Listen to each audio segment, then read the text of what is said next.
Hello and welcome to Straightforward, Levant TV's political talk show focusing on the Middle East and related events affecting the region.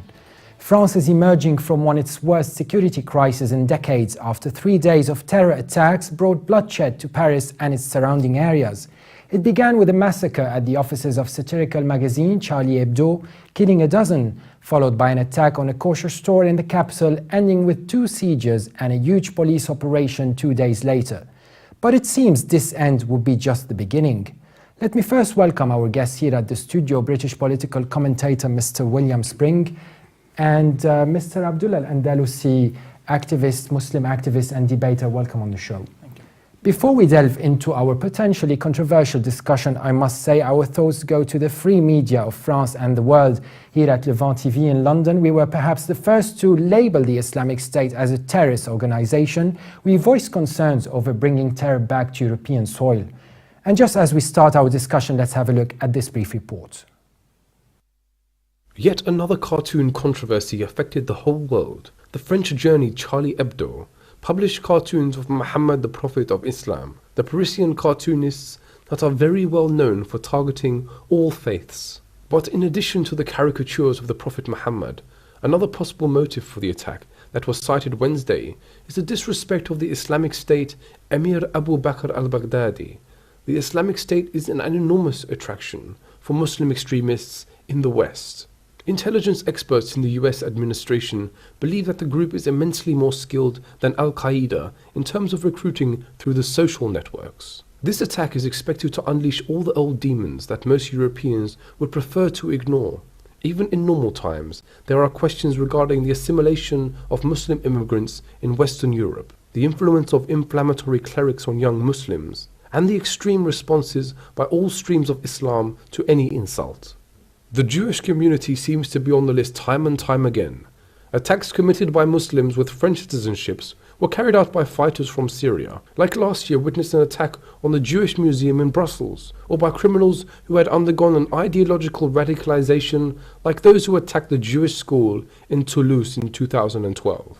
The latest attack in Paris is certainly not reassuring for Israel either. Prime Minister Benjamin Netanyahu adamantly went to Paris, where he urged Jews to go to the homeland for safety. The somewhat unprecedented rally in Paris last Sunday was led by the French President François Hollande and his counterparts from Europe and the rest of the world, many of which were criticized for their own harassment of free press in their respective countries. Washington seemed to have admitted fault by not attending the rally. A White House statement said, "It is fair to say we should have sent someone with a higher profile." But what does the nationality of the terrorist attackers tell us about this growing threat? And what does their religion have to do with it? And should terrorism in Europe be considered a foreign import or an evil radicalization of Islam that is cultivated and flourishing on European soil? Mr. Spring, what is your take on the attacks in Paris?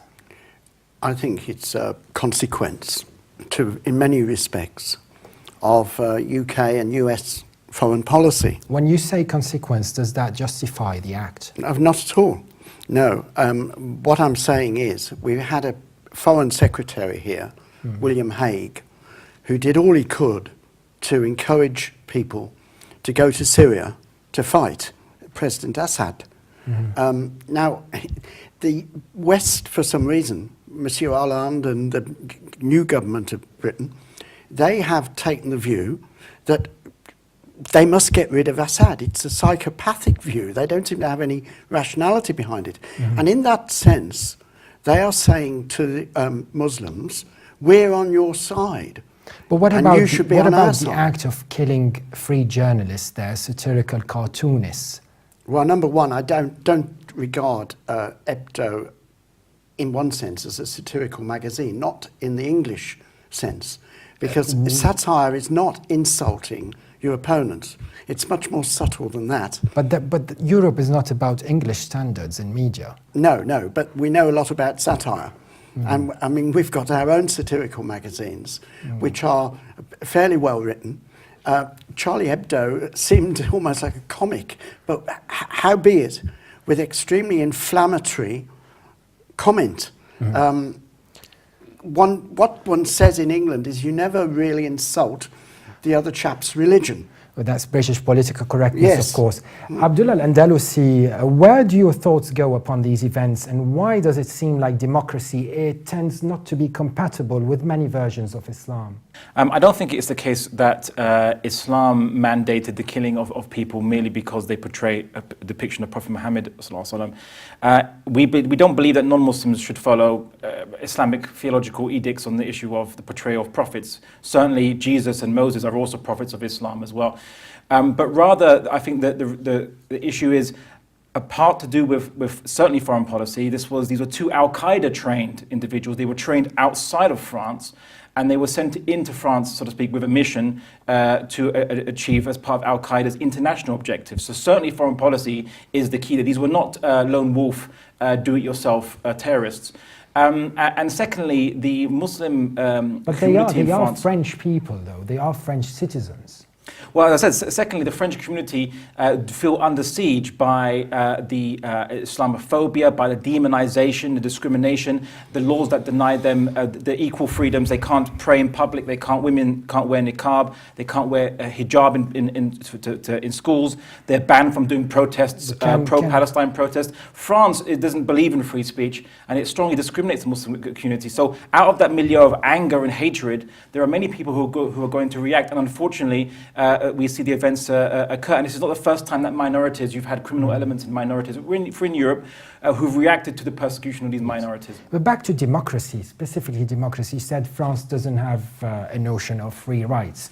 Now, what about Islam itself? Is it compatible with democracy when it comes to freedom of expression?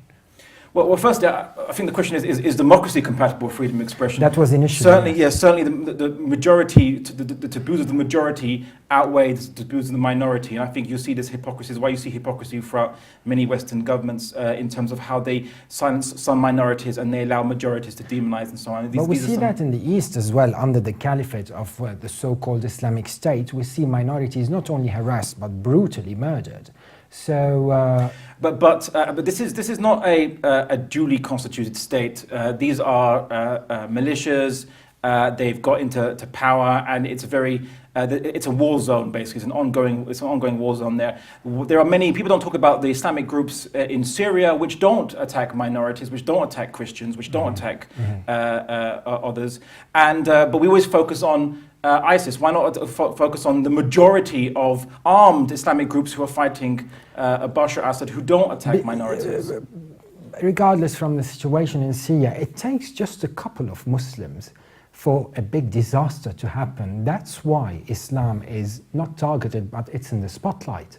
So what do you have to say to that? But this is the issue of criminality. It only takes one person with a knife to go on a knifing spree. This is the problem. Criminals do but when they do it in the damage. name of Islam, it says something. The guy in the video. Well, actually, he did it in the name of revenge, a more secular.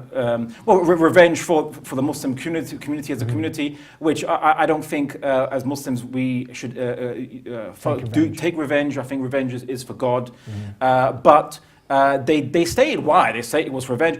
The founder of Al-Qaeda, when he believed in attacking Western populations, he didn't say. He actually said that the Prophet Muhammad prohibited this, but we live in a modern time where the rules aren't set in stone. So these are very much modern and modernist justifications. They are not Islamic theological justifications, which for centuries have forbidden the killing of civilians and the killing of innocents.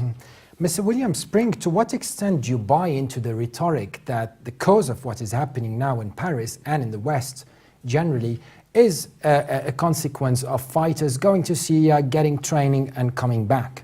I think that's a very large element in it. I wouldn't say it's the whole story. And this is what we've been saying to the British government.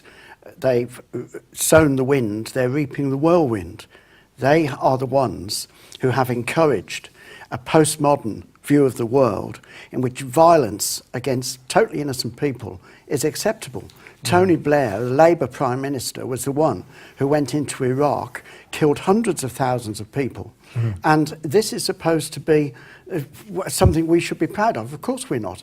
And these men, like Blair and his acolytes, they should be brought to trial. Until that happens, we're not going to get any purgative, catharsis of this situation. Mr. Andalusi, to what extent could these events, could they have been avoided?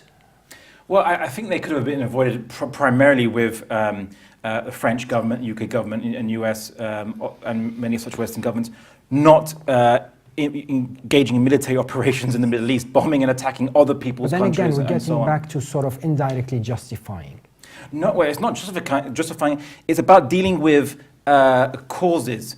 When we talk about crime, we say we must reduce poverty because this will cause. We don't say, oh well, crime's justified when people are poor. No one's saying that. But when people say that if there's a crime happening amongst certain areas in a country, and poverty is a cause, they target poverty. You can't target individuals who, unless you surveil every single individual in that country. So what we have to deal with is, because we can't prevent lone criminals taking matters into their own hands and doing nasty crimes, all we can try to do, and all any politician or any people can try to do, is try to reduce the causes which give rise to these individuals. And the causes are grievance, injustice, discrimination, and hate-mongering against minorities in the West.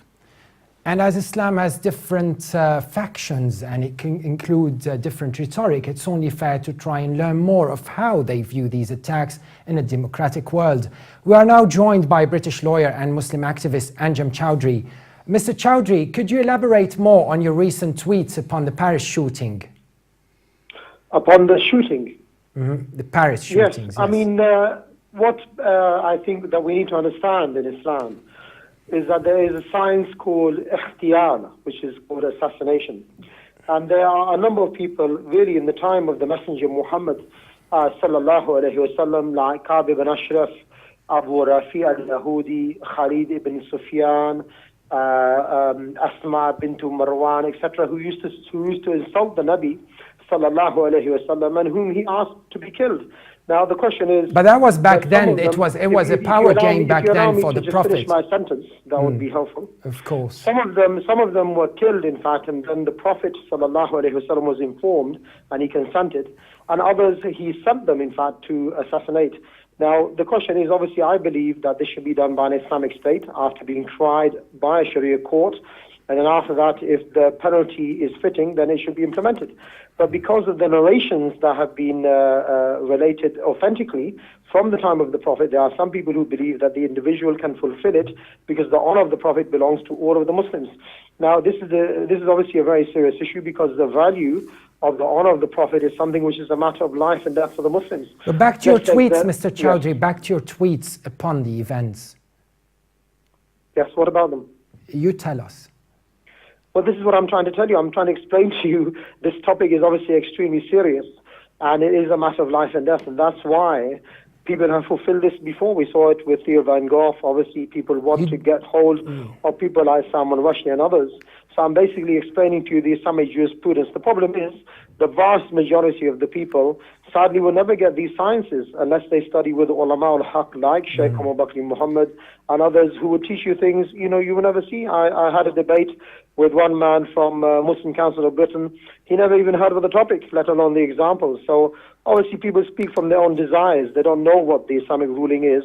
And that's why it's very important to study your deen from people who are qualified, as opposed to just following, the ideas and the false ideas, indeed, of democracy and freedom of speech, etc., which the Western governments want to feed you. I'd like to raise a contention from Islamic jurisprudence on the matter. First and foremost, people that live in the West have a contract of citizenship or a contract of a covenant of peace. They cannot break that covenant. The Prophet Muhammad ﷺ forbade treachery. Even if people are treacherous to you, goes the hadith. You can't be vigilantes in Islam, especially when you've made a contract. If the issue is rather if a state can employ people to go around the world and attack people, that's a different matter. Of course, we know Israel sends Mossad and it killed a Palestinian cartoonist who did satire against Israel in England, and no one raised really much issue about it. But we have to follow the Islamic rules. Some people could also have said that if you look at the poetry that was written against the Prophet Muhammad at the time, it was actually inciting people to kill him. They were saying, "Who will cut off the head of this man?" And they were saying this in the poetry, and it was inciting people to kill the Prophet Muhammad. There's a difference there. Many people have argued, many jurists have argued that incitement to kill Muslims is itself the same as committing murder, and you can permit self-defense, but it must be done by a state-approved authority, by a duly constituted state, not by vigilantes, not by people taking the matter into their own hands. Mr. Chowdhury, to what extent is the attack, apart from being a criminal act, of course, even though you might not agree, to what extent it is a double standard act? I mean, you do support a Sharia law even here in Europe. You do praise the caliphate of Abu Bakr al-Baghdadi in the Middle East. And you do accept that under that very caliphate, marginalizing minorities, including Christians, is very common.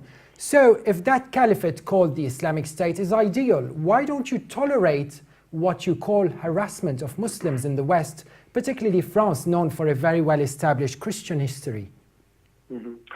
First of all, just to respond to Brother Abdullah, that there is in fact a genuine difference of opinion on the issue of Ahd al-Aman, the covenant of security, even though I believe that there is one in the West.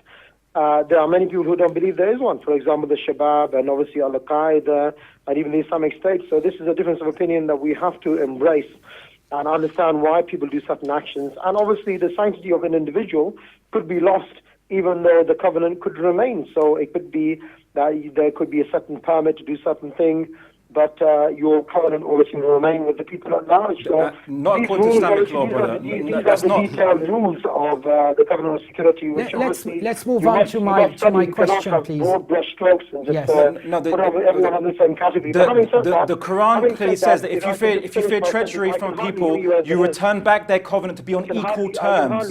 So for a Muslim to be not under the law of France or Britain or whatever, if they live there, they have to return back their covenant, return back their citizenship, return back their passport, leave the country, then they can be on equal terms. They're not under the law. But as long as you accept the citizenship, then you are under the law. This is what the Quran argues. And I think the Quran's opinion is more authoritative, I think, than Al-Qaeda and ISIS and Baghdadi. I know you don't want to implement the Sharia wherever you are, which by itself is really a statement of kufr, to say you don't want the Sharia wherever you are. I want Sharia for Muslims. I want Sharia for Muslims. Don't spin this. But Sharia has never been on non-Muslims. The Prophet Muhammad ﷺ, he got the Torah and judged a Jew according to the Torah. So where was the Sharia then for non-Muslims? The Sharia is not imposed on non-Muslims. Yes. Please refer to the example of the Prophet Mr. Muhammad. Chowdhury, can you get back to my question, please? We got your point there with Mr. Andalusi. Can we get back to my main question, please? I have to say, because at the moment I can't hear a word. The brother's just speaking over me. So when you want to hear what I have to say, please phone me back, and then I can say my sentence. Thank you. Bye-bye. Bye. Thank you very much, Anjem Chowdhury. Always interesting talking to you. Thank you very much for joining us today. And back to you, Mr. Spring. What do you have to say about this? To be honest, I just feel somewhat depressed having listened to this gentleman just now. Because it appears to me, and I don't understand why, that Islam has some sort of problem about violence. Now, Christianity, you can make comments about the Crusades and all this sort of thing, but the essential and intrinsic leader of the Christian religion never advocated violence. Indeed, on the night he was betrayed, he told his apostles to put away their swords. Talking about Jesus Christ, yes. Of course. And what I'm trying to say is it seems to be a negative sort of image that is somehow projected of Islam when it's a religion presented as a religion of revenge. Vengeance is mine, I will repay, says the Lord. Jews have suffered enormous iniquities in the Second World War from the Germans. The Palestinians have suffered enormous iniquities from the Israelis. And you know, we all have many reasons for being outraged, both at our own individual treatment and at the treatment of groups. But that is not the way forward for the world.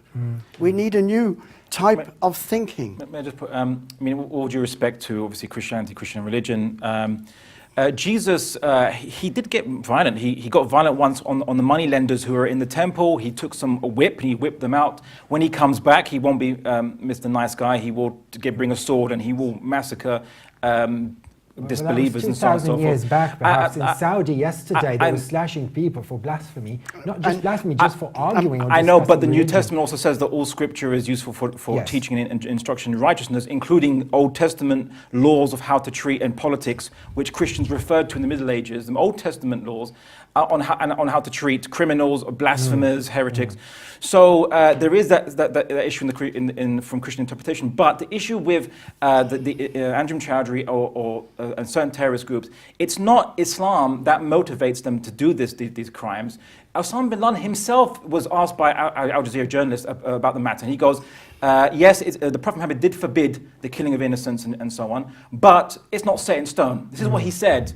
He's a modernist. He's a product of the post-colonial era. He cited America as an example, said America doesn't care about civilians. They used in Hiroshima and Nagasaki. He cited America as his example. I'm sorry, I prefer the Prophet Muhammad as my example. And the Prophet Muhammad never took revenge for personal insults. He was abused.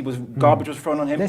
But Islam, we only engage in fighting for righteous causes to defend the weak and the oppressed and so on. But what's happened in Nigeria is not defending the weak. I mean, we've just lost thousands of people in 2 cities in northeast Nigeria since January the 2nd.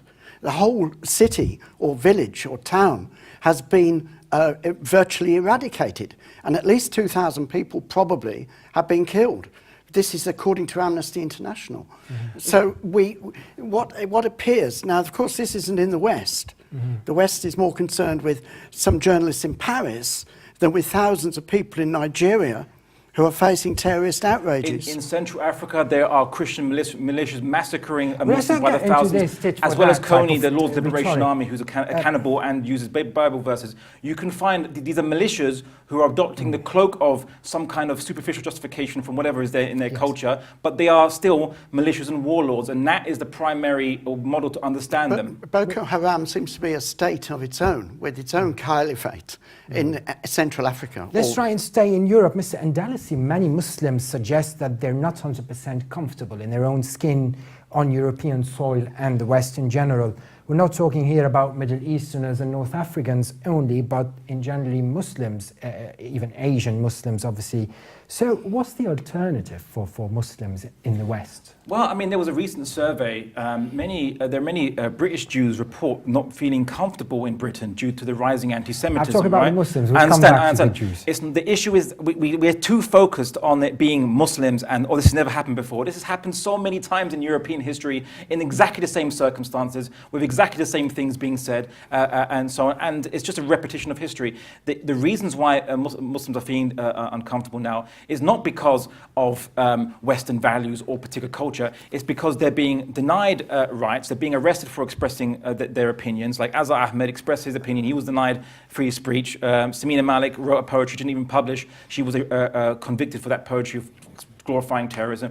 I mean, the Muslims are denied the rights. In France, the French community have it worse than the British community, of Muslim community in France. Yes, but what's the alternative for Asians or Muslims who are not comfortable with this? No, I would say that the alternative is for there to be campaigning so that Western governments stop treating Muslim minorities as some strange alien group and denying them the same rights as everybody else. The Prime Minister, not recently, every year, the Prime Minister, be it a Tory government or a Conservative government, they do a televised speech, for instance, on Eid to celebrate Eid and to celebrate their minorities. I don't see that in the Muslim world, to celebrate minorities, be it Yazidis or Christians.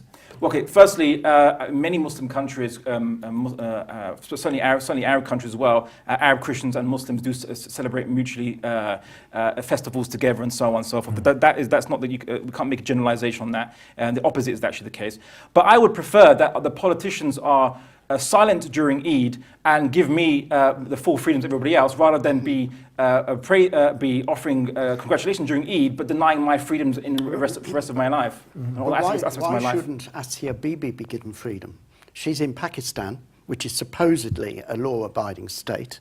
The government has gone back on any principles of Jinnah. This lady was thrown into prison about 5-6 years ago on a charge of blasphemy, which she denies. She's been sentenced to death and has been in the death row for all those time. Now, surely the Pakistan government should show it's concerned about minorities. But however, the Pakistan government doesn't seem concerned about its own citizens as it tolerates these drone strikes by the Americans. Yes. This morning in Brick Lane in East London, a sympathiser with Charlie Hebdo writes on his restaurant board, "Je suis Charlie." His life is now threatened by radical Muslims in the area. Now, Mr. Spring, how could have incumbent or previous governments in the UK have avoided the ghettoisation of London? I mean, we've seen the ISIS flag flown in Canary Wharf in the summer. We've seen brochures inviting British youth to go and join the caliphate in the streets of London. Well, this is a result of years of British policy in terms of immigration and so on. I am not in favour of unrestricted immigration. I'm in favour of immigration from the Commonwealth. I'm not in favour of immigration from Eastern Europe on a wholesale, indiscriminate, no borders There's no situation. religious threat, though, from Eastern Europe compared to the Muslim world. No, well, a lot of working class people in Britain don't regard it merely as a religious threat. They're worried about economic threats. Yes. Now, we are joined by Father Frank Gelli, commentator and critic. Thank you very much for being on the show. My pleasure. Father Frank, you wrote recently a piece where you sort of reflect on France under Napoleon Bonaparte, and you imagine how he would have dealt with the cartoon issue if he were leader nowadays. Tell us more about this. Well, of course, Napoleon is possibly the greatest Frenchman. He was a deeply tolerant man. He was interested in religion. He read the Quran. He was an admirer of Prophet Muhammad. When he was in Egypt, he even contemplated converting along with his whole army to Islam. But he didn't do it because the conditions were not right. But as far as Charlie Hebdo is concerned, the basic point here is, would the ruler of the French emperor, have tolerated the publication of a document which would have caused dissent, discord, and even strife amongst his own population? I don't think he would have. But of course, I hasten to say, he was not in favor of complete freedom of the press.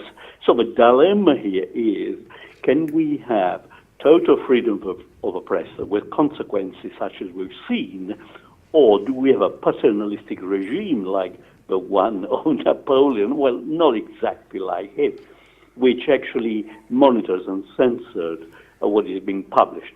It is a dilemma. Where do you think the French government went wrong anyway in supporting Charlie Hebdo? Well, I mean, I'm not a Frenchman. You're European, so... yes, indeed. But my point here, I don't exactly have the big feelings that the French have. I think that once Charlie Hebdo was published, once the journalist had been murdered, there was no choice for the government but to support the journalists, because we got to draw the line at assassination. I myself, as a Christian, I'm hurt by some of the things Charlie Hebdo published, but assassination, murder, is something we must absolutely draw the line. Exactly there. And where does the Anglican Church differ from Islam in its reaction towards harsh criticism to its symbols, namely Jesus Christ, be it in cartoons or otherwise? Well, you know, the Church of England is incredibly liberal, incredibly permissive. It is so open-minded that there is a joke. Its braids have dropped out of it. So the Church of England really doesn't have a big issue with satire. But of course, there was, until fairly few years ago, on the statute book, a crime of blasphemy, but it was only directed at those who insulted the Protestant religion. And It's been abolished now. So there is no longer a crime of blasphemy on the statute book. If the Church of England is up for, you can take the Mickey out of the Anglican Church and the symbol as much as you like, and I'm the first to do so. Father Frank Gelly, let me just remind you before we thank you for joining us that despite his victorious events in history, Napoleon Bonaparte said throughout his life that the greatest day in his life was the day of his first communion as a Catholic or confirmation. So maybe not very sure there that he was seriously contemplating a change of religion. Anyway, thank you very much for being with us today, Father Frank Gelly, MA in Islamic Studies and holding an Oxford Certificate in Theology and also an MA in Islamic Studies. Thank you very much for being on the show. Thank you. My pleasure. Thank you. Mr. Andalusi, back to you. What are the main issues here in the UK when it comes to government policies towards Muslims? Sure. I mean, before I answer that, I'll just quickly say, ironically, Napoleon Bonaparte was a dictator, and he wasn't a democracy, even though he was a liberal secular ruler. But and also another point is, I mean, Afia Bibi is an issue, but also Asia Siddiqui is also another issue. She was detained by the Americans for life, and she's more likely innocent. And so there's injustice happening to her. We have to also remember her as well. But to get into the issue of the question, you said what are the main issues that Muslims in the UK face? We face a Tory government which want to fight a war against non-violent extremism. And they want to increase laws to get people who fall below the law, and I think it's very worrying is that they want to increase laws to catch more people, who are not criminals. Why would they want to catch for expression. Criminals? It costs a lot to lock people up anyway. Why would the British government intend to lock them up? Well, it's because fundamentally is not even locked up. Despite all what he says. Yeah, he was arrested. He was arrested once, and so and some of his colleagues have absconded to Syria. But the issue is that there are many Muslims who have been locked up, and the reason being is because in the West, in certain historical circumstances, it has never been tolerant of ideologies or beliefs which it views as rivals. So communism, 100 years ago, it was Jews or what they perceived as threat, though. Well, Islam is. I mean, if that's the case, then that's very worrying. If they view Islam is because of what? It's because of agendas of the Muslim communities, which go beyond practicing religion. I mean, ultimately, the threat that Islam poses to the West is really just to the government foreign policy of extracting resources, of having a strategic control of the Middle East. And Islam would encourage an independent entity which would resist that and would be fight against capitalism and exploitation of minorities, and it would, and not just amongst Muslims, but also amongst non-Muslims in Africa and other countries which are also being exploited. So this issue which they raise, they don't want to see an entity in the Middle East that will resist their control, resist their puppet governments, and resist their economic exploitation. Of course, ultimately, Islam poses that threat, and they don't want to see it re-emerge to challenge that global capitalism. Mr. Spring, do you have similar thoughts on that? Actually, I do. I think there's no explanation. Where do you differ? Well,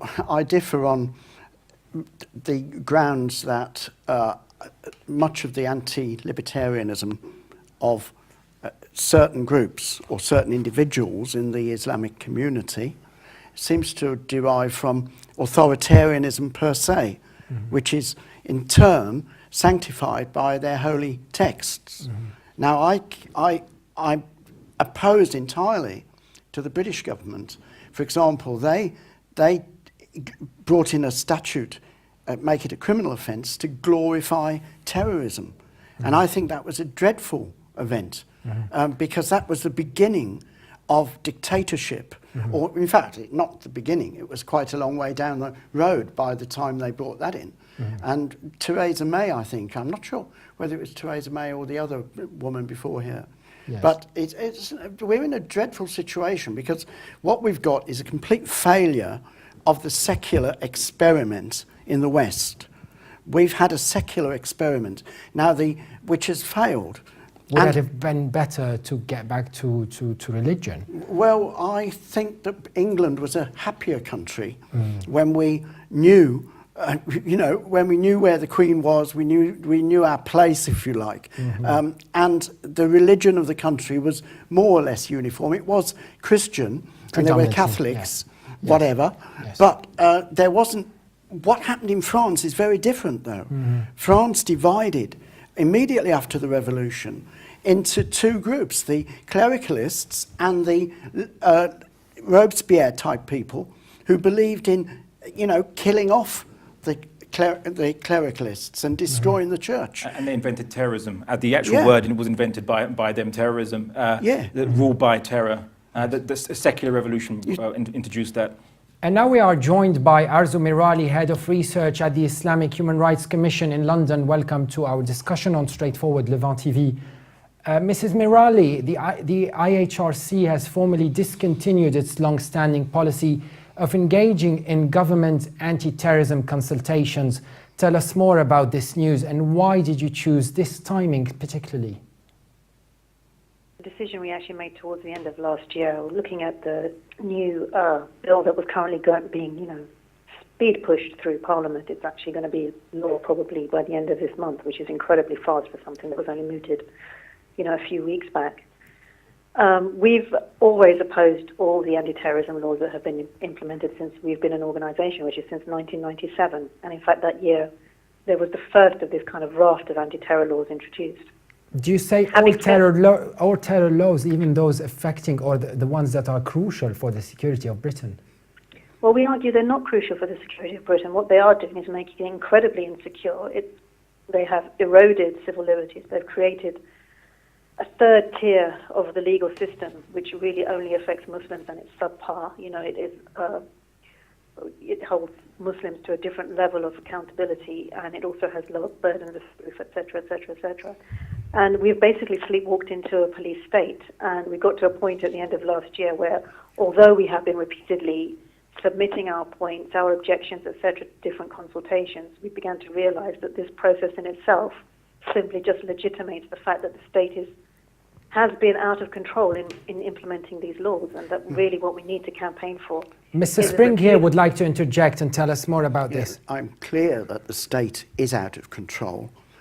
And, for example, we used to have a thing called habeas corpus. Exactly. No one could be denied a trial. Exactly. This idea of house arrest, of locking people up and throwing away the key. A lady in a prisoner in Guantanamo Bay, who's a British resident, only last year did David Cameron raise his treatment with the President of the United States. However bad things are here, though, they're 1,000 times worse in the USA, because they seem to be well prepared for a system of concentration camps, not only at Guantanamo Bay, but throughout the world. Diego Garcia is one of them, which is a British colony. I think we should break the alliance with America. If they don't release this resident, I forget his name now, who's... Shaka Omar. Yeah, if they don't release him now, within the next 24 hours, I think we should just tell the American ambassador in London to push off. Arzu Mirali, you believe that Prime Minister David Cameron's government tends to exploit terrorist attacks to widen the powers of the security services and erode fundamental freedoms and further target and marginalise the Muslim community here in Britain. Now, on this occasion, Foreign Secretary Theresa May insisted that this has nothing to do with Islam. So what's your take on that? Well, we often get these sound bites that this or that is nothing to do with Islam, but the actual practicalities and implementation of all the laws and policies is that it targets Muslims, it targets Islam. And to be fair to David Cameron, it's not just his government, it's the previous Labour governments as well that have been instrumental in setting us on this course. And what we've had are policies like Prevent, the contest policy. All of these are actually have seen the state wanting to intervene in Muslim communities and also to actually set out what is normative Islam. Yes. They are actually trying to socially engineer what it is that Muslims should believe in. Mm-hmm. And they have tried to criminalize and at the very least demonize Muslims on the basis of views that they may or may not have, whether they believe in any kind of political Islam Yes. whether that's Khilaf or whether that's Wilayat al-Fiqh, it doesn't matter. They've lambasted the Muslim community as homophobes, as anti-Semites, etc. Well, These are all things that the government... assuming that is a general case, do you agree that freedoms have sometimes been exploited from the other side, from some factions within the British Muslim community? We've seen leaflets inviting British youth to join the Islamic State during the summer on high streets in London. Okay, but the point is that if that's the freedom for everyone, that's the freedom for everyone. And the thing is, you have this kind of weird, minuscule minority, literally maybe 10 to 40 people. Do you disown them? Who have been given the oxygen of publicity over and over again, and allowed to do these things, and kind of create an atmosphere where it then justifies all sorts of backlash against the rest of the Muslim population. And what you actually do find is that people who legitimately want to protest about Palestine and other issues are demonized. They're criminalized. I mean, we had an appalling spate of arrests after the pro-Palestinian demonstrations in 2008-9, which targeted only Muslim protesters, and people got custodial sentences. Somebody got 18 months for throwing an empty plastic bottle at the gates of the locked gates of the Israeli embassy. I mean, can you imagine? Yes. What do you have to say, or what are you doing as a Muslim community to help remove this stigma from you? You said it's only a couple of Muslim people in the UK that gives you this bad stigma. What are you guys doing to remove this stigma? Are you disowning them? Are you condemning them? Are you going out with statements that they are not true Muslims and you are the truthful Muslims? And what are you doing about it? Well, I think if we start going around saying that we're the truthful Muslims, we'll be being as outrageous as those people who are claiming the most outrageous things in the name of Islam. We have to be very careful about representation. But I think your question is really the wrong way around. I mean, we are a minority, and minorities cannot explain to everybody everything all the time. It's just a demographic and practical impossibility, and ultimately it's not their responsibility. There are things like minority rights, which the responsibility for implementing which lie on the shoulders of governments. It is the role of government to ensure that the population as a whole has a correct idea about those people in minority situations who are not readily understood. And we've seen effective work on this in my lifetime, although it's slightly going in the wrong direction now on the issue of anti-Semitism. We've seen it on the issue of sexuality. When I was growing up, homosexuality was completely taboo. Now it's very mainstream, and it's a norm of society. If you actually want to criticize that, you will actually be the person who's being lambasted. I'm just a quick that is the role of government, and that's what they should be doing in the case of Muslims. It's not up to Muslims to very briefly, brother. Mr. Abdullah Al-Andalusi would like to add something here. Yeah, I just want to say that I wholeheartedly agree with Sister Arzu, and it was a great enunciation. The issue is really who gives oxygen of publicity to a certain individual is, unfortunately, it is the media. If the media didn't give him those platform, we'd never hear of him. We'd never hear of him again. Certainly, the mainstream Muslim community never give him platforms.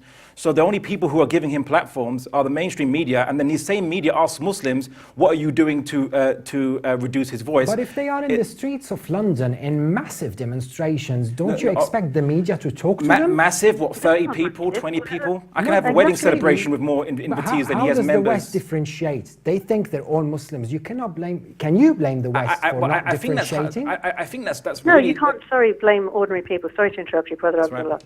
And this is something that we're very keen to stress in our research work. Yes. In a way, ordinary people are as much the victims of Islamophobia as Muslims are, because they are relying on the government, they are relying on the media for correct information about people that they can't readily access. And what they're being fed is a diet of demonization.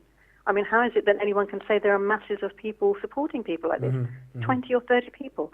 It is up to government to be very clear in educating the population at large, and what they're actually doing. But then you stopped cooperating with them. You stopped cooperating with the government, ma'am. Sorry? You just stopped cooperating with the British government on that. No, we've stopped having consultation on the anti-terrorism laws. You're conflating a basic issue of social justice, which is the end of racism and discrimination against all peoples, and particularly minorities, with security. I mean, that's demonization. You're perpetuating all those racist tropes about Muslims.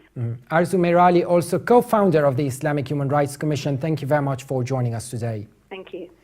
And moving on to the attack on near Roissy Charles de Gaulle Airport on the kosher shop. Now, Mr. Andalusi, what do you think of what happened there? Why the Jews are paying the price again? Well, I think there were two different groups involved. One was the Al-Qaeda in Yemen, who the two individuals identified themselves with. And the other is, it seems to be a lone wolf attack by a guy who calls himself ISIS, reminiscent of the Australian hostage attack.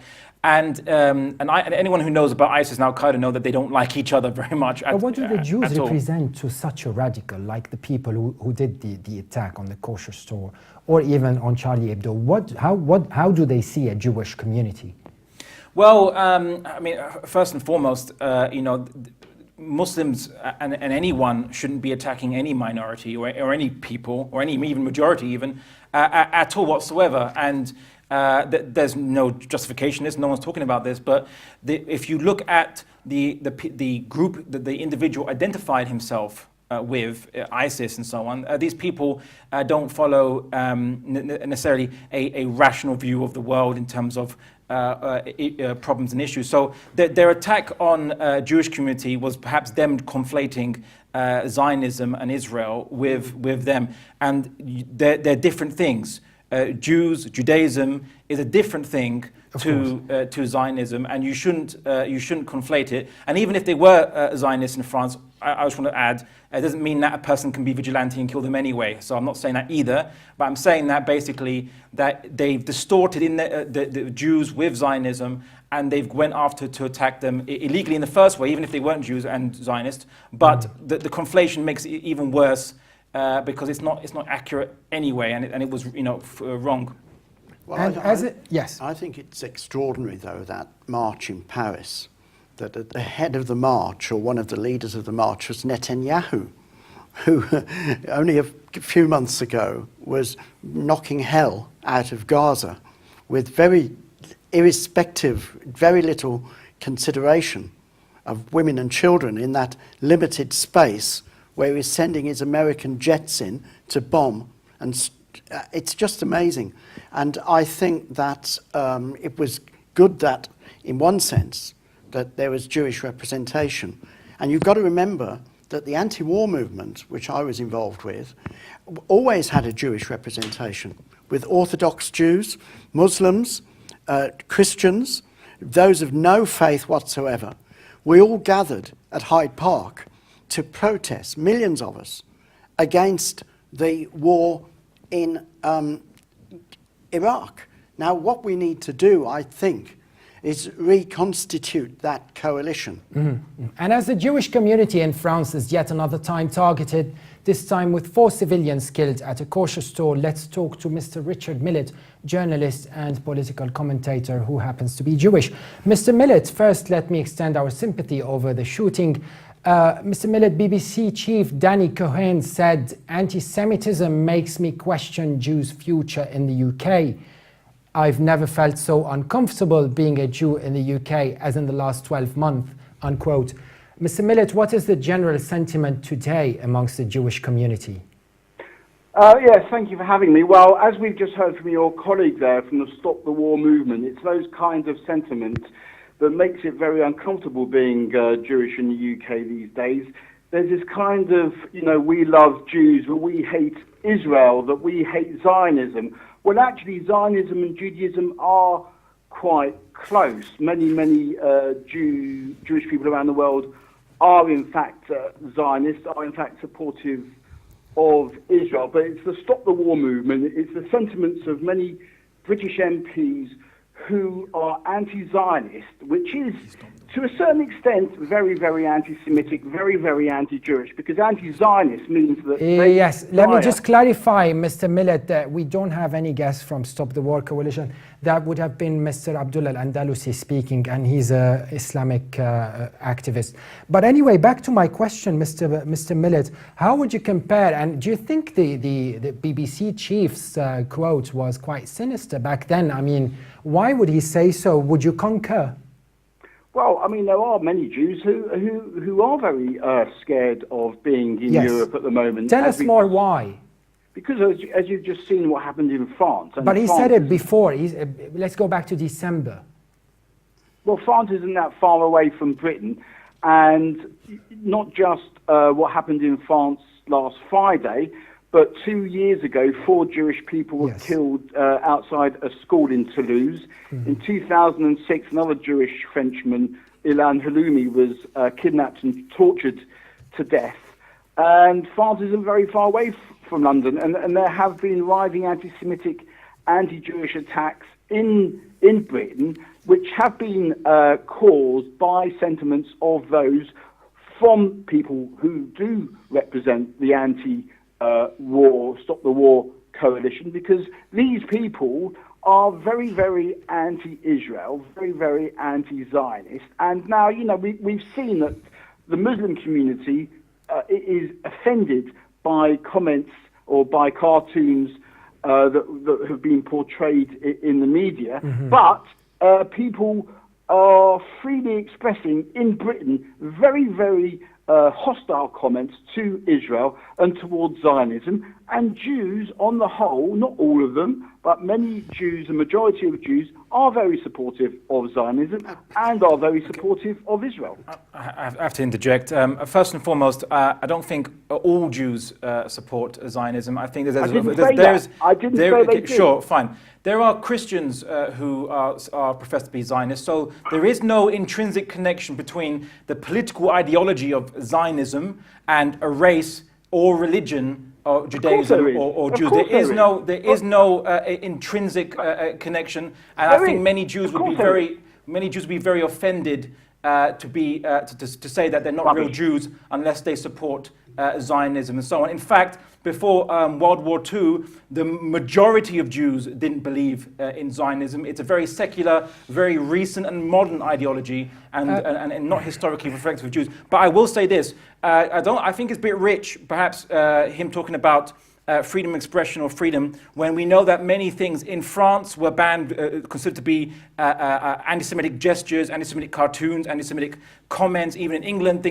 many people are censored or reprimanded, like a recent BBC journalist for things that were deemed to be anti-Semitic, merely for making opinions. They do get reprimanded for sort of insinuating or targeting Islam indirectly or criticizing as a journalist, I'm saying. So I wish I could. I've yet to see but that. Let's get back to politics, Mr. Millet. From a political perspective, you seem to define proxy enemies as being, especially in the Middle East, Hezbollah, for instance. But then the Islamic State is Hezbollah's enemy. How is that going to complicate things when Hezbollah is a threat in the homeland, and ISIS seems to be a threat on European soil?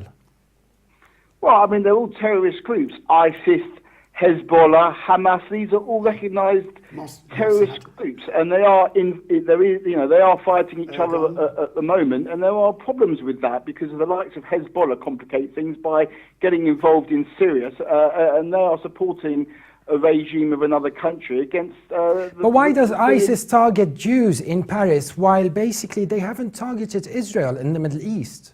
ISIS targets Jews because ISIS at the moment can't target Israel. But as we've seen, ISIS is threatening Jordan, and Israel is actually probably supporting Jordan to maintain its frontiers. So Israel is obviously scared. Israel has fought wars against Hamas and against Hezbollah. Both organizations are dedicated to the destruction of Israel and to the murder of Jews. And unfortunately, Jews in Europe and in South America are indefensible because against the likes of the Kouachi brothers who and his accomplice, who find it easy to walk into an indefensible kosher Jewish shop and kill innocent Jewish people. That's why many people are going to Israel, because they feel it's safer to go and live in Israel than at the moment living in Europe. I don't follow how you can say it's safer to go and live in Israel. It seems to be an extremely dangerous place to live. Not at all. No, not at all. I mean, that's why many Jews are making Aliyah. That's why many Jews from France are making their way. If that was the case, if that is the case, then it condemns Benjamin Netanyahu even more for attacking Gaza. If the Jews are safer in Israel than in Europe, and Benjamin Netanyahu does justified the protection of Jews in Israel by flattening Gaza, then it's even worse indictment on Benjamin Netanyahu for doing so. If the Jews and Israelis are totally fine and safe in Israel, then there was no justification for him to go and flatten other places, other lands in their name. And I think that it's a worse indictment on Benjamin Netanyahu. You've just condemned him more. Thank you. You just condemned him for flattening Gaza by use of saying that he's protecting Israel, which is vulnerable at that time. Mr. Millett, just a quick response before we end this episode. Well, the attack was against Hamas, but it's shocking that you, from your comments, feel that I can feel your desire to a certain extent that it upsets you that Jews are safe in Israel, and that just says a lot about your political views. I don't want anyone to be endangered. I don't want any human being to be killed or imperiled. But it's because I don't want that to happen. I speak out for what happened in Gaza, and I speak out for what happened around the world for those who haven't been imperiled and have been killed and massacred by Benjamin Netanyahu. Mr. Millett, do you have any plans as a Jewish community? Do you think plans that would be implemented to raise more protection? As you said, you are threatened as a minority. Well, I mean, that's a very good point. But yeah, there are security being added to Jewish schools, and there's more security being added to Jewish places of worship. I mean, it's not just being added. It's always been the case in Britain. If you go to any Jewish event, if you go to any Jewish school, if you go to any synagogue, not just now, but before what happened in France, there is massive security. Without that massive security, Jews wouldn't be able to live in this country. Richard Millett, journalist and political commentator, thank you very much for talking to us during these difficult times. Thank you. Thank you. And as this episode comes to an end, we do hope violence comes to an end too. I'd like to thank our guests here at the studio, British political commentator Mr. William Spring and Muslim activist Mr. Abdullah Al-Andalusi, and by order of appearance over the phone, our guests Mrs. Arzu Mirali and Mr. Father Frank Galli and Mr. Anjem Chowdhury, and our last interlocutor, Mr. Richard Millett. Stay tuned and we will be with you again with some more interesting debates on Straightforward Levant TV.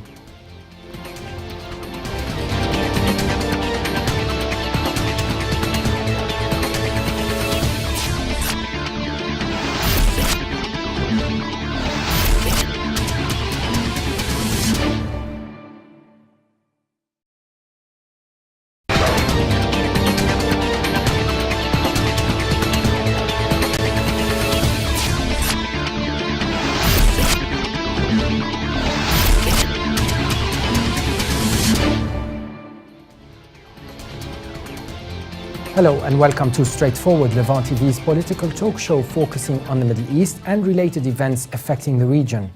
France is emerging from one of its worst security crises in decades after 3 days of terror attacks brought bloodshed to Paris and its surrounding areas. It began with a massacre at the offices of satirical magazine Charlie Hebdo, killing a dozen, followed by an attack on a kosher store in the capital, ending with 2 sieges and a huge police operation 2 days later. But it seems this end will be just the beginning.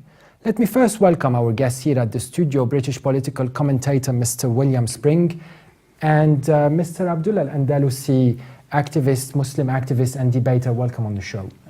Before we delve into our potentially controversial discussion, I must say our thoughts go to the free media of France and the world. Here at Levant TV in London, we were perhaps the first to label the Islamic State as a terrorist organization. We voiced concerns over bringing terror back to European soil. And just as we start our discussion, let's have a look at this brief report. Yet another cartoon controversy affected the whole world. The French journey Charlie Hebdo published cartoons of Muhammad, the Prophet of Islam, the Parisian cartoonists that are very well known for targeting all sense, because satire is not insulting your opponents. It's much more subtle than that. But Europe is not about English standards in media. No, but we know a lot about satire. And I mean, we've got our own satirical magazines, which are fairly well written. Charlie Hebdo seemed almost like a comic, but howbeit, with extremely inflammatory comment. What one says in England is you never really insult the other chap's religion. Well, that's British political correctness, Yes. of course. Abdullah Al-Andalusi, where do your thoughts go upon these events, and why does it seem like democracy tends not to be compatible with many versions of Islam? I don't think it's the case that Islam mandated the killing of people merely because they portray a depiction of Prophet Muhammad. We don't believe that non-Muslims should follow Islamic theological edicts on the issue of the portrayal of prophets. Certainly Jesus and Moses are also prophets of Islam as well.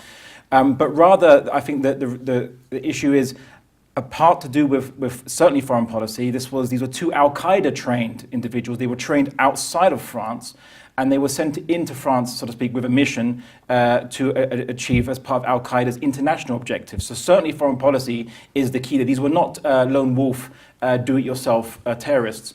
And secondly, the Muslim but community in they are France. French people, though. They are French citizens. Well, as I said, secondly, Ending the rally, a White House statement said, "It is fair to say we should have sent someone with a higher profile." But what does the nationality of the terrorist attackers tell us about this growing threat? And what does their religion have to do with it? And should terrorism in Europe be considered a foreign import or an evil radicalization of Islam that is cultivated and flourishing on European soil? Mr. Spring, what is your take on the attacks in Paris? I think it's a consequence, in many respects, of UK and US foreign policy. When you say consequence, does that justify the act? Not at all. No. What I'm saying is we had a foreign secretary here, William Hague, who did all he could to encourage people to go to Syria to fight President Assad. Now, the West, for some reason, Monsieur Hollande and the new government of Britain, they have taken the view that they must get rid of Assad. It's a psychopathic view. They don't seem to have any rationality behind it. And in that sense, they are saying to the Muslims, we're on your side. But what and about, you should be what on our about the side. act of killing free journalists there, satirical cartoonists?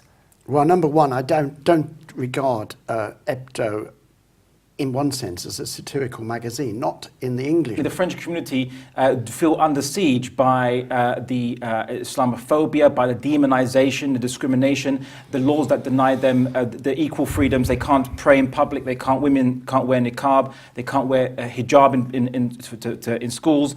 They're banned from doing protests, pro-Palestine protests. France, it doesn't believe in free speech, and it strongly discriminates the Muslim community. So out of that milieu of anger and hatred, there are many people who are going to react, and unfortunately we see the events occur, and this is not the first time that you've had criminal elements in minorities in Europe who've reacted to the persecution of these minorities. But back to democracy, specifically democracy, you said France doesn't have a notion of free rights.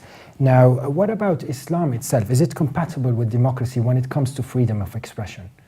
Well, firstly, I think the question is democracy compatible with freedom of expression? That was initially. Certainly, yes. Certainly, the majority, the taboos of the majority outweigh the taboos of the minority, and I think you see this hypocrisy. Is why you see hypocrisy throughout many Western governments in terms of how they silence some minorities and they allow majorities to demonize and so on. But we see that in the East as well, under the caliphate of the so-called Islamic State. We see minorities not only harassed but brutally murdered.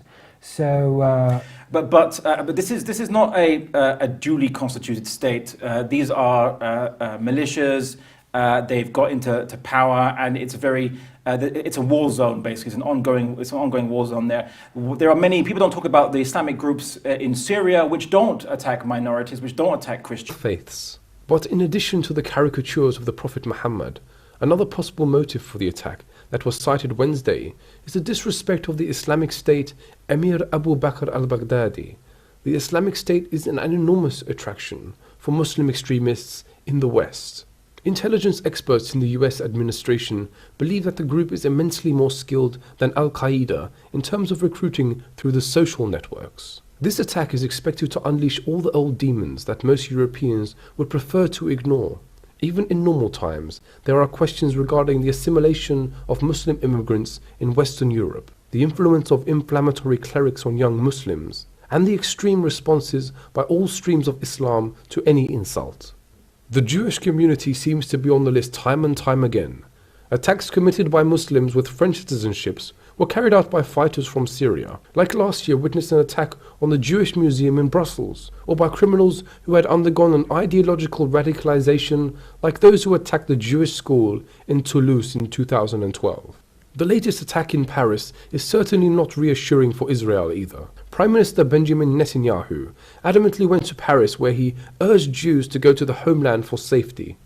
The somewhat unprecedented rally in Paris last Sunday was led by the French President François Hollande and his counterparts from Europe and the rest of the world, many of which were criticized for their own harassment of free press in their respective countries.